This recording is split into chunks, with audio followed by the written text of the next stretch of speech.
రాష్ట్ర భారతీయ జనతా పార్టీకి సంబంధించిన నాయకత్వం, chief electoral officer Telangana state హైదరాబాద్కి ప్రత్యేకంగా ఒక లేఖ రాసి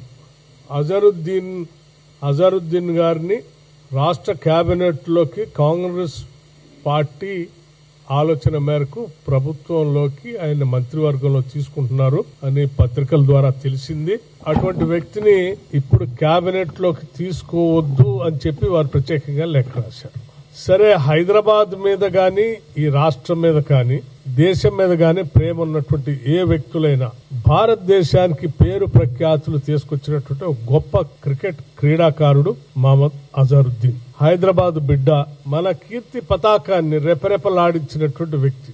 దేశమంతా కూడా అజరుద్దీన్ అనంటే ఈ దేశ ఔన్నత్యాన్ని, దేశ ప్రతిష్టని ప్రపంచ పటం పైన నిలబెట్టినటువంటి గొప్ప క్రీడాకారుడని పొగుడుతూ ఉంటారు. అటువంటి కీర్తి ప్రతిష్టలు దేశానికి, ప్రత్యేకంగా తెలంగాణ రాష్ట్రానికి తీసుకొచ్చినటువంటి అజరుద్దీన్ ని ఎవరైనా మంత్రివర్గంలో తీసుకొని గౌరవిస్తా ఉంటే సాదరంగా స్వాగతించి అభినందించాల్సింది పోయి అటువంటి వ్యక్తిని తీసుకోవద్దు అని చెప్పి లేఖ రాయటం అనేది నిజంగా చాలా దురదృష్టకరమని ఈ సందర్భంగానే మనం చేస్తూ దీన్ని తీవ్రంగా ఖండిస్తా ఉన్నాం కూడా.